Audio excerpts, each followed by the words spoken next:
Hello scholars, welcome back to my channel. This is the third video of publication issues. Now the major topic in last two lectures I have observed dealing with the article processing charges. This is most important part. ये एक debate है कि हमें publication के लिए पे करना चाहिए नहीं करना चाहिए। तो मेरा लास्ट 10 years का experience particularly to research field में है। एक सीरियस डिबेट को मैं यहाँ पे अनपैक करने जा रहा हूँ। अगर आप वीडियो में नए हैं, चैनल सब्सक्राइब नहीं किया तो चैनल को सब्सक्राइब कर लीजिए। एक मेजर डिबेट है नेशनल वर्सेस इंटरनेशनल। कई सारे स्कॉलर्स नेशनल जर्नल्स में पेपर पब्लिश करना चाहते हैं और वो करते भी हैं, जिसको हम Paris and publication point of view से भी देखते हैं कि अगर हम पैसा पे कर देंगे तो पेपर जल्दी पब्लिश हो जाता है। इस तरह के बहुत सारे जर्नल्स आपको मिल जाएंगे। इवन इंडिया में भी आपको हजारों जर्नल मिल जाएंगे। एक डिबेट है कि हम नेशनल जर्नल में पैसा पे कर रहे हैं तो वो खराब है और इंटरनेशनल जर्नल में अगर हम एपीसी फॉर्म में पैसा पे कर रहे हैं तो वो सही है। एक क्रिटिकल डिबेट है। मैं आपको बताऊं कि रिसर्च एक मल्टी मिलियन डॉलर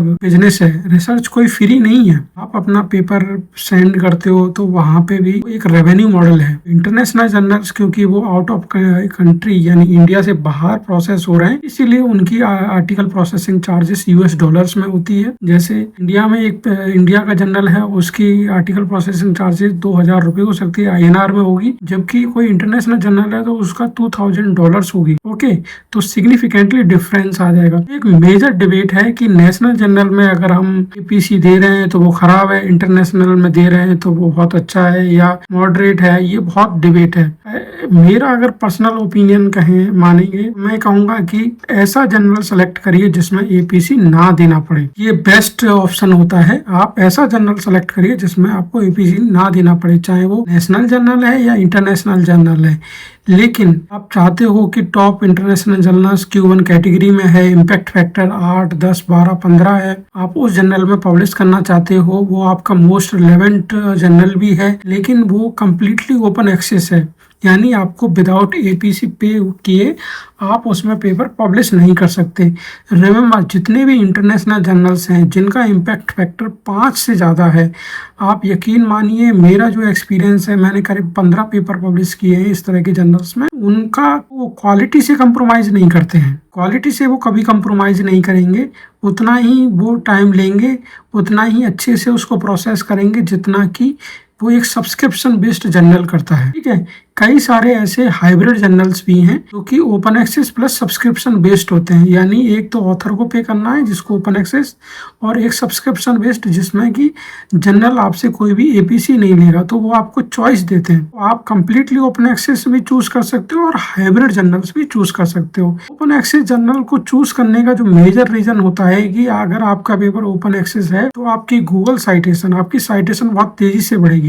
इसीलिए मोस्टली जो रिसर्चर हैं वो कोशिश करते हैं कि वो ओपन एक्सेस में पब्लिश करें। अब बात करते हैं कि इस कॉन्टेक्स्ट में गवर्नमेंट ने बहुत अच्छा इनिशिएटिव लिया है और एक one nation one subscription scheme ये लेके आए हैं, जो जनवरी 1, 2025 को लॉन्च किए, और इसमें 3 साल के लिए 6000 करोड़ रुपया रिजर्व किया है, और अपार्ट फ्रॉम 6000 करोड़ उसमें से 450 करोड़ रुपया स्पेशली डेडिकेटेड है for APC support, article processing charge. तो जब भी आप अपना पेपर सबमिट कर रहे हैं तो आप इस स्कीम का भी फायदा ले सकते हैं।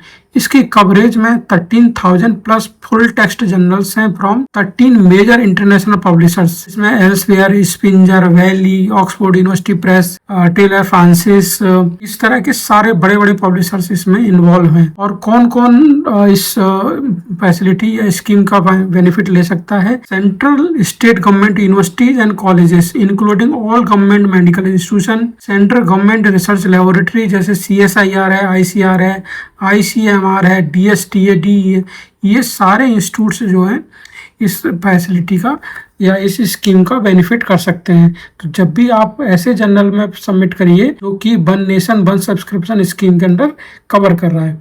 अगर फिर भी ऐसा नहीं हो पा रहा है, यानी आपका जर्नल ऐसा है जो कि one nation one subscription scheme में भी नहीं आ रहा है और वो कम्प्लीटली ओपन एक्सेस है, और आप डेडिकेटली चाहते हैं कि मैं उसी जर्नल में पब्लिश करूं, वो जर्नल मेरे एरिया का टॉप नॉच जर्नल है, तो these are some minor tricks हैं जिनको आप फॉलो कर सकते हो। पहला जो ट्रिक है ये एक इम्पॉर्टेंट है, क्योंकि ये देखा गया स्कॉलर्स क्या करते थे कि ओपन एक्सेस में सबमिट कर देते थे, तो लास्ट में जब मैन्युस्क्रिप्ट आपकी एक्सेप्ट हो जाती थी तब पब्लिशर आपको copyright forms, contract forms along with the payment links वगैरह सेंड करते थे। इसमें बहुत सारे ऑथर्स क्या करते थे, डिक्लाइन कर देते थे। पब्लिशर ने क्या किया कि जब भी आप मैन्युस्क्रिप्ट सबमिट करेंगे तभी आपको डिक्लेरेशन देना होता है कि यू आर एग्री टू पे एपीसी, और एपीसी मेंशन होती है। लेकिन उसके बाद भी ऐसा नहीं है कि ये कोई टाइट नॉच रूल है। अगर आपकी मैन्युस्क्रिप्ट आपने वहां पे क्लिक कर दिया, नहीं वो टर्म्स कंडीशन को एक्सेप्ट कर दिया, बट आपके पास फंडिंग नहीं है, आप रिक्वेस्ट कर सकते हो, politely write a request letter to the editor of publication house, मेरे पास अभी फंडिंग नहीं है, kindly consider the fee waiver policy के अंडर मेरे पब्लिकेशन को या मेरे पेपर को कंसीडर करें। इसमें अब पब्लिशर और एडिटर आपको देखेगा, अगर आपने अपनी मैन्युस्क्रिप्ट में अपनी फंडिंग एजेंसी का नाम मेंशन कर रखा है, सपोज आपने कोई रिसर्च प्रोजेक्ट मिला है जो आईसीएसआर फंडेड है, आईसीएमआर फंडेड है, और ये यूनिवर्सिटी फंडेड है, इंस्टीट्यूशन फंडेड है, और आपने उस एजेंसी का नाम मेंशन कर दिया कि this study was funded so and so, तो फिर वो पब्लिशर एडिटर आपकी रिक्वेस्ट को कभी भी एक्सेप्ट नहीं करेगा। तो अगर आपका ऐसा केस है जिसमें आपके पास एपीसी के लिए फंडिंग नहीं है, तो आप फंडिंग एजेंसी का नाम मेंशन ना करें। अगर ये मैंडेटरी नहीं है तो बिल्कुल अवॉइड करें नाम मेंशन करना। इसके अलावा आप क्या कर सकते हो, आप कोलैबोरेट कर सकते हो scholars working research funding institution like institute of eminence. तो इंडिया में इंस्टीट्यूट ऑफ एमिनेंस के लिए स्पेशल फंडिंग प्रोविजंस हैं। अगर वहाँ के फैकल्टी से, स्कॉलर से आप कोलैबोरेट करोगे तो आपकी एपीसी वो इंस्टीट्यूट कवर कर लेंगे। इसके बाद अप्रोच पेरेंट इंस्टीट्यूशन। देखिए, रिसर्च फंडिंग एक सीरियस इशू है और लाखों में पैसा इंटरनेशनल जर्नल्स में जाता है, और कोई भी पेरेंट इंस्टीट्यूशन इतना मतलब सपोज 300 400 फैकल्टी मेंबर्स हैं, अब वो किसको पैसा देंगे, किसको नहीं देंगे, इतनी फंडिंग है कि नहीं, ये एक सीरियस इशू होता है। फिर भी मैं आपसे कहूँगा कि अगर ये फर्स्ट, सेकंड, थर्ड ये 3 ऑप्शन आपके पास ना हो तो फिर आप 4th ऑप्शन में क्या करें, पेरेंट इंस्टीट्यूशन को रिक्वेस्ट करें कि मेरा ये स्टडी बहुत रिलेवेंट है, इसका ये बेनिफिट्स होगा सोसाइटी को, इंस्टीट्यूशन को, तो इफ़ इट इज़ पॉसिबल मेरी स्टडी को फंडिंग करिए। वहाँ पे भी आपकी बात नहीं बनती है, उसके बाद आप क्या करें, approach to the ICSR, AICT, UGC, ICR, ICMR, जितनी भी फंडिंग एजेंसी हैं आप उनको भी अप्रोच कर सकते हो कि मेरा ये पेपर एक्सेप्ट हो गया है और मुझे फंडिंग की ज़रूरत है। रिमेंबर, क्योंकि ये ऑर्गेनाइजेशन में प्रोसेसिंग में बहुत टाइम लगता है, ऐसा नहीं है कि आज आपने एप्लीकेशन दिया और 2 घंटे बाद आपको रेस्पॉन्स मिल गया, क्योंकि गवर्नमेंट ऑर्गेनाइजेशन में बहुत सारी वेरिफिकेशन, बहुत सारी फाइलिंग प्रोसेस होती है।